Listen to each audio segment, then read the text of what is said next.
దేవుని ప్రియమైన బిడ్డలారా, ప్రభువైన యేసుక్రీస్తు వారి నామంలో మీ అందరికీ నా హృదయపూర్వకమైన వందనాలు చెల్లిస్తున్నాను. ప్రియ బిడ్డలారా, ఈరోజు దేవుని రాజ్యాన్ని గురించి కొద్ది మాటలు మనం ధ్యానం చేయబోతున్నాం. దేవుని వాక్యానికి వెళ్ళే ముందుగా చిన్న ప్రార్థన చేసుకొని దేవుని ఆత్మ సహాయాన్ని మనం కోరుకుందాం. పరిశుద్ధుడా, ప్రేమగల తండ్రి, పరిశుద్ధాత్మదేవ, ఇదిగో నాయన, మీ వాక్యాన్ని ధ్యానిస్తుండగా మాతో మాట్లాడండి ప్రభువా. వినే చెవి, గ్రహించే హృదయం మా అందరికీ దయచేయమని ప్రభువా, వాక్యం వింటున్న వారందరి మీదకి మీ పరిశుద్ధాత్మ వర్షాన్ని కుమ్మరించమని, బలపరచమని, దీవించమని, మీ సంపూర్ణమైన రక్షణలోకి నడిపించి మీ నిత్య రాజ్యానికి వారసులుగా చేయమని యేసుక్రీస్తు వారి నామములో ప్రార్థిస్తున్నాను తండ్రి, ఆమేన్. దేవుని యొక్క వాక్యాంశం కానీ మనం చూసినట్లయితే, ఈరోజు ప్రభువైన యేసుక్రీస్తు వారు ఆయన సువార్త ప్రారంభించినప్పుడు మొట్టమొదట ఆయన చెప్పిన మాట ఏమిటంటే, పరలోక రాజ్యము సమీపించి ఉన్నది, మారు మనస్సు పొందండి. చూడండి, పరలోక రాజ్యము అనేది శాశ్వతమైన రాజ్యం, అది ఆత్మల రాజ్యం, అది నిత్య రాజ్యం. అక్కడ ఎవరెవరు ఆ యొక్క రాజ్యానికి ఎలిజిబుల్, ఎవరు మాత్రమే ప్రవేశిస్తారు అనే విషయాలు మనం ఈరోజు చూడబోతున్నాం. దేవుని రాజ్యం మనం చేరకపోతే, ఒకవేళ ఈ లోకమంతా సంపాదించి మన ప్రాణం పోయిన తర్వాత దేవుని రాజ్యం కానీ మన ఆత్మ వెళ్ళకపోతే మనము చాలా దురదృష్టవంతులమే కాదు, చాలా భయంకరమైన శిక్షను మనం అనుభవించవలసి ఉంటుంది. మన ఆత్మ ఈ భూమి మీద ఉన్నంతసేపు కూడా ఇది ఒక జీవితం అయితే, దేని బిడ్డలారా, ఈ లోకం విడిచిపెట్టిన తర్వాత ఇక నిత్యత్వం అనేది అది నిత్యరాజ్యంలో, పరలోక రాజ్యంలో ఉండాలా, లేక నిత్యము వేదన కలిగిన స్థలంలో ఉండాలా అనేది, దేని బిడ్డలారా, ఈ భూమి మీద నీ నిర్ణయాన్ని బట్టి ఆధారపడి ఉంటుంది. అందుకే ప్రభు చెప్తున్నారు, ఇరుకు మార్గమున ప్రవేశించుడి. ఇరుకు మార్గంలో ప్రవేశించడానికి మనం పోరాడాలి కూడా. దేని బిడ్డలారా, విశాలమైన మార్గం ఒకటి ఉంది, అది నాశనానికి నడిపిస్తుంది. అది విశాలమే, మనుషులు తమకి ఇష్టం వచ్చినట్టు జీవించవచ్చు, కానీ ఆ మార్గం చివరికి మరి నాశనానికి నడిపిస్తుంది, మరణానికి నడిపిస్తుంది, అగ్ని జ్వాలలో మనల్ని పడివేస్తుంది. మనకు ధనవంతుడు లాజరు ఉపమానం చాలా చక్కగా అర్థమయ్యే రీతిలో ప్రభు చెప్పారు. ఉపమానమే కాదు, ధనవంతుడు లాజరు అనేది జరిగిన విషయాన్ని ప్రభు సమస్తాన్ని ఎరిగిన దేవుడు కనుక, దేని బిడ్డలారా, ఆ యొక్క సంగతిని దేవుడు మనకు బయలుపరిచారు. ధనవంతుడు పాతిపెట్టబడ్డాడో, తన ఆత్మ వెంటనే ఎక్కడికి వెళ్ళిందంటే పాతాళానికి వెళ్ళింది. అక్కడ నిత్యము వేదన పడుతుంది, తను తాను రక్షించుకోలేడు, భూమి మీద తన సహోదరులను రక్షించలేడు. దేని బిడ్డలారా, అక్కడున్న ఆ యొక్క ఆ పాతాళంలో ఉండే జ్వాలల నుంచి తప్పించుకోలేడు. ఏ మాత్రము కూడా దేని బిడ్డలారా నెమ్మది లేదు, అక్కడ సంతోషం లేదు, అక్కడ వేదన, కాలడం, నొప్పి, బాధ, ఏడుపు, పండు కొరకడం, ఎంత భయంకరమైన స్థితి అంటే ఆ స్థితి మన ఆత్మ వెళ్ళకూడదనే. అసలు ఆ స్థితిని దేవుడు, దేని బిడ్డలారా, ఆ నరకం అనేది, ఆ యొక్క అగ్ని జ్వాల అనేది నరుల కోసం కాదు, దేవుడు సృజించింది ఎవరి కోసం అంటే అపవాదికి, వాడి దూతలకు సిద్ధపరిచాడు దేవుడు. బైబిల్ స్పష్టంగా చెబుతుంది, దేవుడు నరకాన్ని అపవాదికి, వాడి దూతల కోసం సిద్ధపరిచాడు. ఎందుకంటే వాడు ఎప్పుడైతే తిరుగుబాటు చేశాడో, పాపము చేశాడో, వాడితో పాటు మనము కూడా వాడి మాట విని, సాతాను మాట విని మనము కూడా ఎప్పుడైతే దేవుని మీద తిరుగుబాటు చేస్తూ ఉంటామో, అప్పుడు వెంటనే మనము వాడికి వచ్చిన శిక్షకే మనం కూడా గురి అవ్వాలి. దేని బిడ్డలారా, కనుక ఆ యొక్క నరకం నుండి తప్పించడానికి, మనలను సజీవులుగా ఉండగానే మన పాపం నుంచి మనల్ని విడిపించడానికి దేవుడు తన కుమారుడైన ప్రభువైన యేసుక్రీస్తు వారిని ఈ లోకానికి పంపించారు. యేసునందు విశ్వాసం ఇచ్చిన వాడు తీర్పులో నుండి జీవములోనికి దాటి ఉన్నాడు.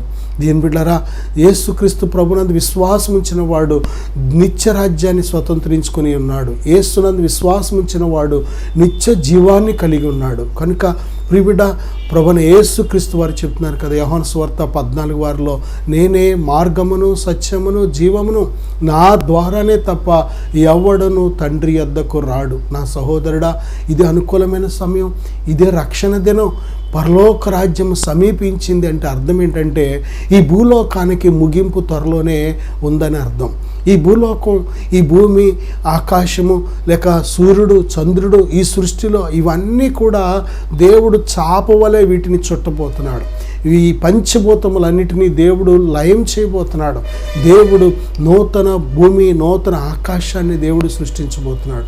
దేని ప్రియమైన బిడ్డలారా, నిజమే, దేవుడు మన కోసం సిద్ధపరుస్తున్న ఆ నిత్యత్వంలో మనం ఉండాలి అంటే తప్పనిసరిగా మారు మనసు అనేది మనకు అవసరం. దేవుని రాజ్యం వెళ్ళాలి అంటే మారు మనసు మనకు కావాలి. దేని బిడ్డలారా, ప్రభువైన యేసుక్రీస్తు వారు ఆయన శిష్యులు ఒకసారి ప్రభు దగ్గరికి వచ్చి అడుగుతారు కదా, ప్రభువా మాలో ఎవడు గొప్పవాడు అని అంటారు. ఎందుకంటే వారు ఉన్న సోషల్ స్టేటస్ని బట్టి, వారికి ఉన్న ఆర్థిక స్థితిగతులను బట్టి, లేక వారి వయసులను బట్టి, లేక వారికి ఉన్న చదువు జ్ఞానాలను బట్టి వారిలో ఎవరు గొప్ప అది ప్రభు నిర్ణయించమని అడుగుతారు. అప్పుడు ప్రభు చెప్పిన మాట ఏంటో తెలుసా?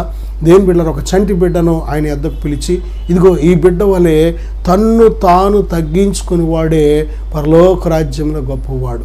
మీరు మార్పు నొంది బిడ్డల వంటి వారైతేనే కానీ పరలోక రాజ్యంలో ఎంత మాత్రము ప్రవేశింపలేరని మీతో నిశ్చయముగా చెప్పుచున్నానని ప్రభు చెప్పారు. నా సహోదరుడా, నిజమే, మన జీవితంలో బిడ్డల వంటి వారు అవ్వాలి. మనం మార్పు నుండి చంటి బిడ్డల వంటి వారు అవ్వాలి. చంటి బిడ్డలకు పెద్దలకు తేడా ఏంటి? చంటి బిడ్డల్లో కోపం ఉండదు, ద్వేషం ఉండదు, పగ ఉండదు, అసూయ ఉండదు, లేదా వారి లోపల ఎటువంటి కుట్రలు ఉండవు, కుతంత్రాలు ఉండవు, వారి లోపల ఎటువంటి చెడు చూపులు ఉండవు, చెడు మాటలు ఉండవు, చెడు ఆలోచనలు ఉండవు. అటువంటి యథార్థమైన మనస్సు మనం కలిగి ఉండాలి. నా సహోదరుడా, నిజమే, మన మనసు మారకపోతే దేవుని రాజ్యం మారలేం. పై వేషాన్ని మార్చినా దేవుని రాజ్యం వెళ్ళలేం. పై యొక్క ఆచారాలు మార్చినా, పై భక్తిని మార్చినా, పై రూపాన్ని మార్చినా దేవుని రాజ్యం ఎంత మాత్రమూ వెళ్ళలేము. నా సహోదరుడా, మోసపోవద్దు. హృదయాన్ని, అంతరంగాన్ని చూసి తీర్పు తీర్చే దేవుడు ఆయన. పై వేషాన్ని చూసి దేవుని రాజ్యంలోకి ఆయన అనుమతించడు. కనుక మనల్ని మనం మోసపరుచుకోకుండా దేవుడు కోరినట్టు మన మనస్సును మారాలి. మన మనసు మారితేనే కానీ దేవుని రాజ్యం మనం వెళ్ళలేం. ప్రభువుని వస్త్రంగా మనం ధరించుకోవాలి. పరిశుద్ధాత్మ ఫలాల చేత మనం నింపబడాలి. ప్రతి ఒక్కరం కూడా దేవుని ఫలాలైన ప్రేమ, సంతోషం, సమాధానం, దీర్ఘశాంతం, దయాళత్వం, మంచితనం, విశ్వాసం, సాత్వికం, ఆశానిగ్రహం అనే ఈ 9 ఫలాలే దేవుని స్వభావం, దేవుని గుణాలు. ఈ గుణాలు మనం ఎప్పుడైతే ధరించుకుంటామో అప్పుడు మాత్రమే మనం దేవుని రాజ్యానికి ఎలిజిబుల్, అర్హులం అవుతాం. కనుక నా సహోదరుడా, సహోదరి, బైబిల్ చెప్తుంది దేవుని రాజ్యం శాశ్వతమైన రాజ్యం. మన నిత్యమైన ఉనికి పట్టేదో తెలుసా? దేవుని రాజ్యం.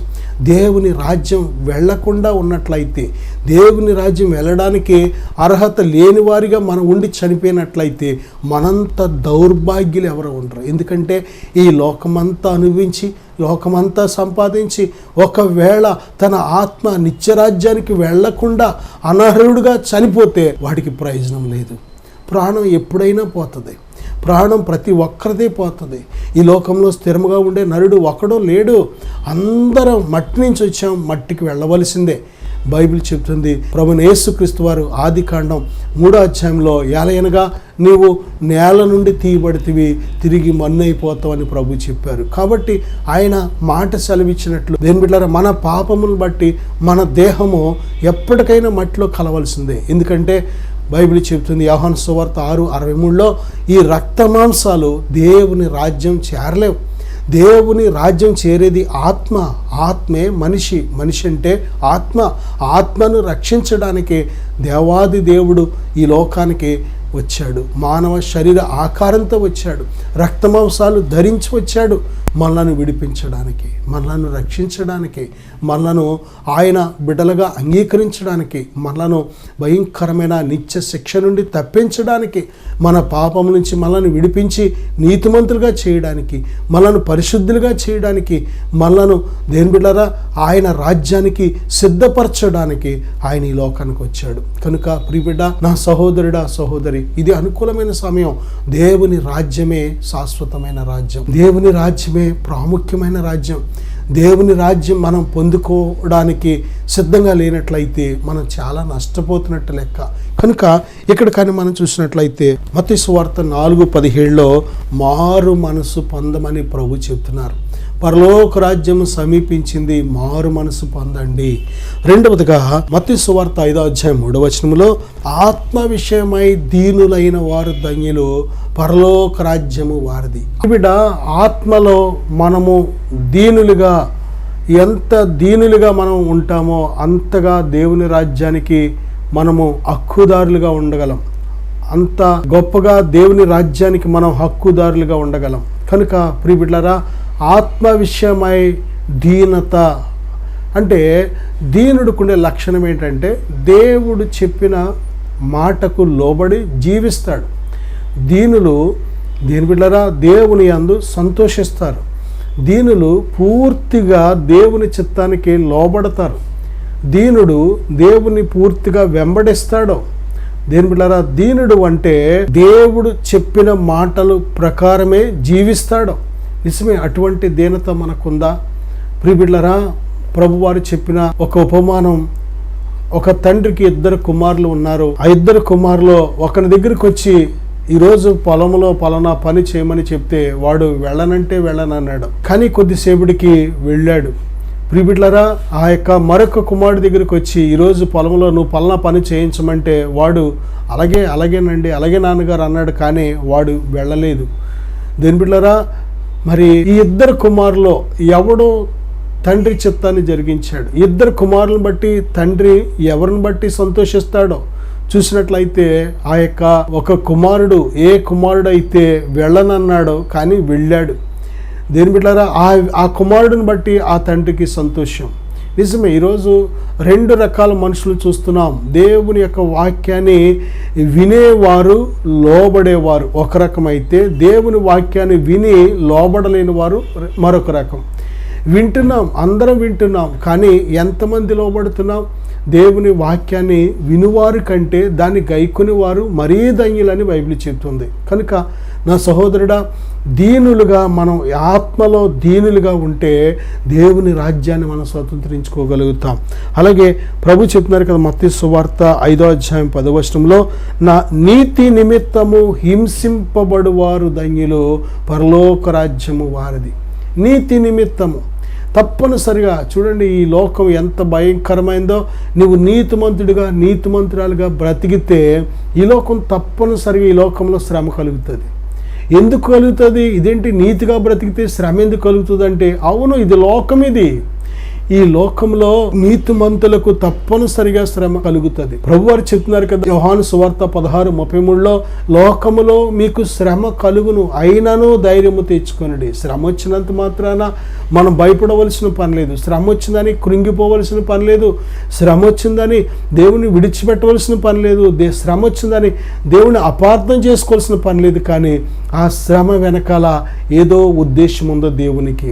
ఆ శ్రమ ద్వారా దేవుడు మనల్ని సంపూర్ణ చేస్తున్నాడు. ఆ శ్రమ ద్వారా మనల్ని దేవుడు తనకు దగ్గర చేస్తున్నాడు. ఆ శ్రమ ద్వారా మనం హెచ్చిపోకుండానట్లు ఆ శ్రమ ద్వారా దేవుడు మనల్ని చక్కటి కంట్రోల్లో నడిపిస్తూ ఉంటాడు.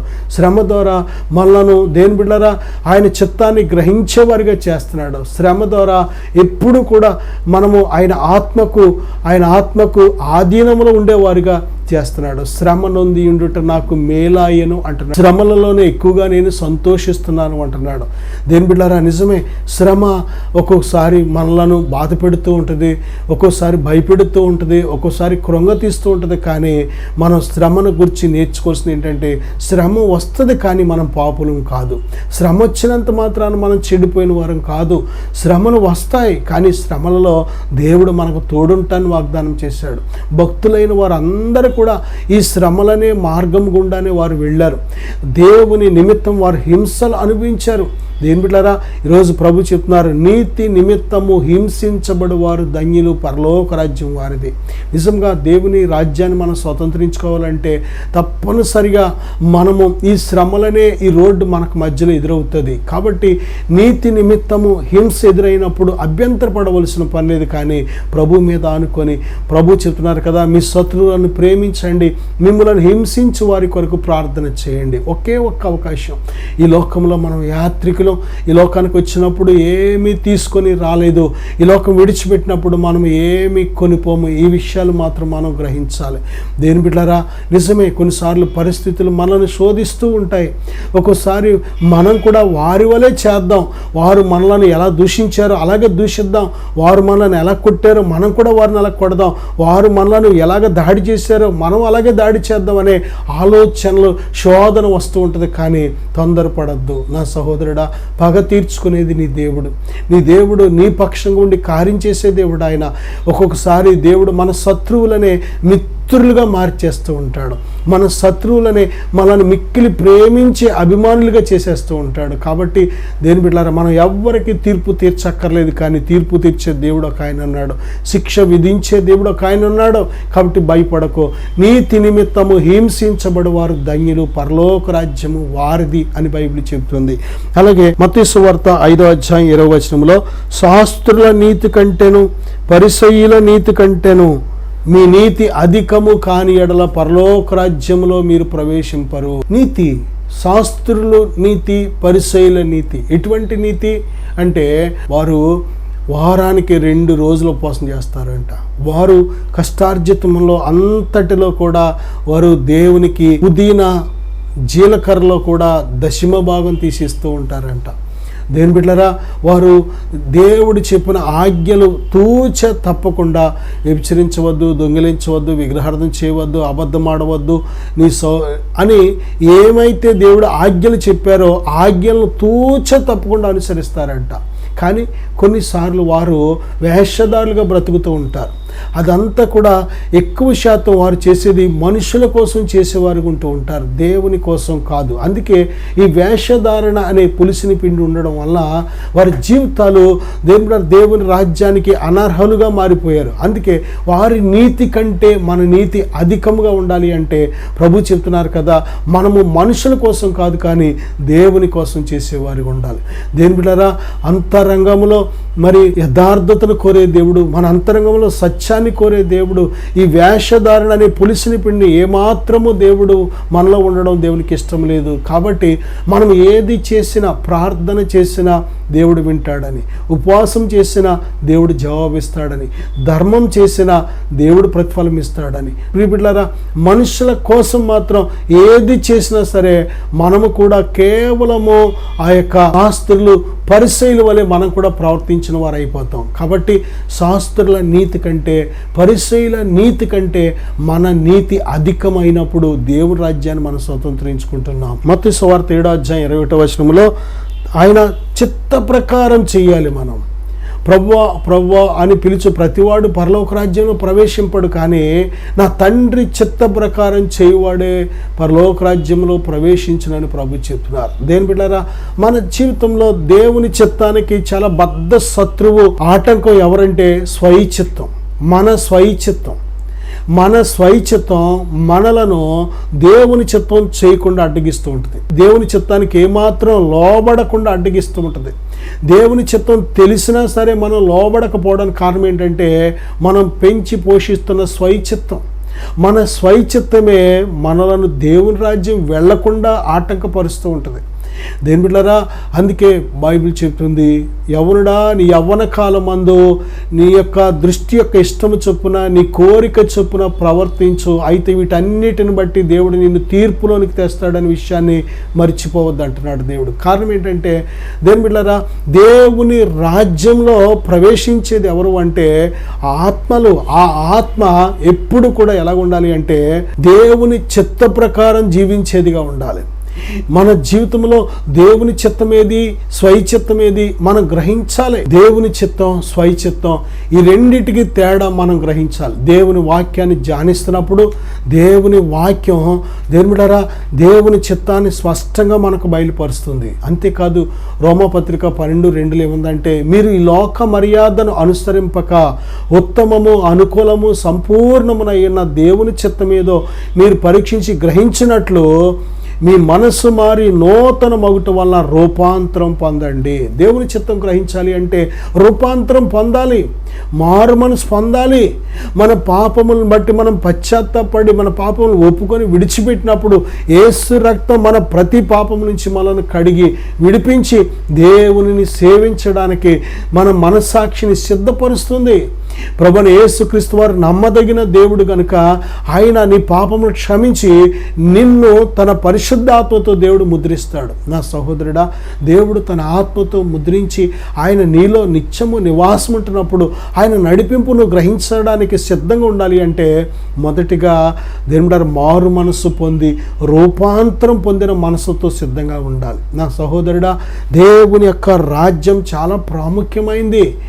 మనము నిత్య నివాసములో నివసించవలసిన స్థలం అది కనుక, దేవుడు ఉండే స్థలము కనుక, మనలను ప్రేమిస్తున్న మన పరలోకపు తండ్రి ఉండే స్థలము కనుక ఆ స్థలమే మనకు శాశ్వతమైనది కనుక దేవుని బిడ్డలారా, ఇక్కడ మనం చూసినట్లయితే మరొక మాట లూకా సువార్త 6వ అధ్యాయం 20వ వచనంలో, బేదలైన మీరు ధన్యులు, దేవుని రాజ్యము మీది. మన యొక్క స్థితి ఒక్కోసారి తక్కువ కావచ్చు. ఇతరులతో పోల్చుకుంటున్నప్పుడు ఒక్కొక్కరికి ప్రతిరోజు వేల లక్షల రూపాయల లాభాలు సంపాదించుకుంటూ ఉంటారు. దేవుని బిడ్డలారా, కొద్దిమంది అక్రమమైన మార్గంలో దేవుని బిడ్డలారా చాలా తక్కువ సమయంలోనే ధనవంతులు అయిపోతూ ఉంటారు. అలాంటి వారిని చూసి చాలామంది చెడిపోయిన జీవితాన్ని జీవిస్తూ, దుర్మార్గపు జీవితాన్ని జీవిస్తూ, భక్తిహీనమైన జీవితాన్ని జీవిస్తూ దేవుని వారు గొప్పవారిగా ధనాన్ని విస్తారంగా సంపాదిస్తూ ఉంటారు. అలాంటి వారితో పోల్చుకుంటూ ఒక్కొక్కసారి నేను ఏ పాపం చేయకుండా యథార్థంగా బ్రతుకుతున్నాను, కానీ నాకు ఇంట్లో కూడా సరిపోవట్లేదు, ఏంటి ఈ పేదరికం, ఏంటి దరిద్రం అనుకొని ఒక్కోసారి మనల్ని మనం శపించుకోవాలనిపిస్తుంది ఉంటుంది. ఒక్కొక్కసారి నా బ్రతికింతే, దేవుడు ఎందుకో నన్ను ఇలా చేశాడు అని ఒక్కోసారి దేవుని మీద కూడా మనం దేవదోషం చేసేస్తూ ఉంటాం. కానీ ప్రభు ఇస్తున్న గొప్ప వాగ్దానం ఏంటో తెలుసా దేని బిడ్డ? బేదలైన మీరు ధన్యులు, పరలోక రాజ్యము మీది. దేని బిడ్డ? ఒక ధనవంతుడు ప్రభు దగ్గరికి వచ్చాడు. మత్తయి సువార్త 19వ అధ్యాయం 23వ వచనంలో ఆ ధనవంతుడు ప్రభు దగ్గరికి వచ్చి, నేను నిత్య జీవం పొందాలంటే ఎలాగా అని అడుగుతున్నాడు. ప్రభు చెప్పారు, ఆజ్ఞలు గైకొనమన్నారు. ఆజ్ఞలు, ఏ ఆజ్ఞలను అడుగుతున్నాడు? అప్పుడు ప్రభు చెప్పారు, ఇదిగో దొంగిలించవద్దు, అబద్ధమాడవద్దు, వ్యభిచరించవద్దు, నీ తల్లిదండ్రులను సన్మానించు, దొంగతనం చేయవద్దు అని ఈ 10 ఆజ్ఞలు ఏవైతే ఉన్నాయో ప్రభు చెప్తే ఆయన అంటున్నాడు కదా, నేను అవి బాల్యం నుండి వీటన్నిటినీ గైకొంటున్నాను ప్రభు అంటాడు. అప్పుడు ప్రభు తన హృదయాన్ని పరిశీలన చేసినప్పుడు, హృదయాన్ని అంతరంగాన్ని ఎరిగిన దేవుడు, ఆయన యొద్ద మన లోటేంటో తెలుసు కనుక చూసినప్పుడు ఆయనకు ఒక లోటు ఉంది. ఏంటి ఆ లోటు అంటే, తను మిక్కిలి ధనవంతుడు కనుక ఆ ధనాన్ని అమ్మి బేదలకిచ్చి నీవు వచ్చి నన్ను వెంబడించు అని ప్రభు చెప్పారు. వెంటనే ఆయన మిక్కిలి ధనవంతుడు కనుక ఆ ధనాన్ని విడిచిపెట్టడానికి ఏమాత్రం సిద్ధంగా లేడు. ప్రభువునైనా విడిచిపెట్టడానికి సిద్ధంగా ఉన్నాడు, కానీ ధనాన్ని విడిచిపెట్టడానికి సిద్ధంగా లేడు. దేని బిడ్డారా, మనం చాలాసార్లు గొప్ప గొప్ప సాక్ష్యాలు చెప్తూ ఉంటాం, కానీ పరిస్థితులు ఎదురైనప్పుడు కొన్నిసార్లు ప్రభు మనను విడిచిపెట్టమన్న వాటిని విడిచిపెట్టమన్నప్పుడు అవి విడిచిపెట్టడానికి సిద్ధంగా ఉండం మనం. చాలామంది అందుకే దేవుని యొక్క ఆశీర్వాదాలు, దీవెనలు కోల్పోతూ ఉంటారు. అబ్రహాముని దేవుడు ఏమి విడిచిపెట్టమన్నాడో వాటిని వెంటనే విడిచిపెట్టేశాడు కనుకనే విశ్వాసులకు తండ్రిగా దేవుడు ఆశీర్వదించాడు. శిష్యులను కూడా ఇదిగో మీరు నా వెంబడి రండి అనగానే వారికి కలిగిన కుటుంబాన్ని కానీ, తల్లిదండ్రులు కానీ, లేక రక్త సంబంధులు కానీ, వారి పడవలు కానీ, వారి జీవనాధారమైన వలలు కానీ, వారికి కలిగిన సమస్తాన్ని విడిచిపెట్టి ప్రభుని వెంబడించారు. కాబట్టి వారి భూలోకాన్ని తల్లక్రిందులు చేసే గొప్ప అపొస్తలులుగా దేవుడు అభిషేకించాడు, వాడుకున్నాడు. నా సహోదరుడా, దేవుడు నిన్ను పిలిచినప్పుడు, దేవుడు నిన్ను ఏర్పాటు చేసుకున్నప్పుడు భయపడకు. ఇదిగో ఆయన కోసం ఏదైనా విడిచిపెట్టడానికి సిద్ధంగా ఉండు. నా సహోదరుడా, ఆ ధనవంతుడు ధనాన్ని విడిచిపెట్టడానికి ఇష్టం లేక వ్యసన పడుతూ ముఖం చిన్నబోచుకొని వెనుదిరిగి వెళ్ళిపోయాడు. ప్రభు చెప్పినారు, ధనవంతుడు పరలోక రాజ్యంలో ప్రవేశించడం కంటే ఆ యొక్క ఒంటె సూది బెజ్జములో దూరుట సులభమని ప్రభు చెప్పారు. చూసారా, ధనవంతుడు ఏమాత్రం దేవుని దేవుని రాజ్యాన్ని స్వతంత్రించుకోలేడు. మనను శాశ్వతమైన ప్రేమతో ప్రేమిస్తున్న దేవుడు మనం నశించుకోవడం దేవునికి ఇష్టం లేదు కనుక ఆయన సత్యాన్ని మనకు చెప్తున్నారు. పేదరికాన్ని చూసి అభ్యంతరపడుతూ ఉంటాం. ఎందుకు దేవుడు నన్ను ఇంత బేదరాలుగా చేశాడు అని చాలాసార్లు మనం ప్రశ్నిస్తూ ఉంటాం. భయపడకు, ఈరోజు ఇలాగున్న స్థితి ఇలాగ ఉండదు, రేపొద్దున నీ స్థితి మారిపోతుంది. ఈరోజు తోకగా ఉన్నావేమో, రేపొద్దున నేను తలగా చేస్తాడు దేవుడు.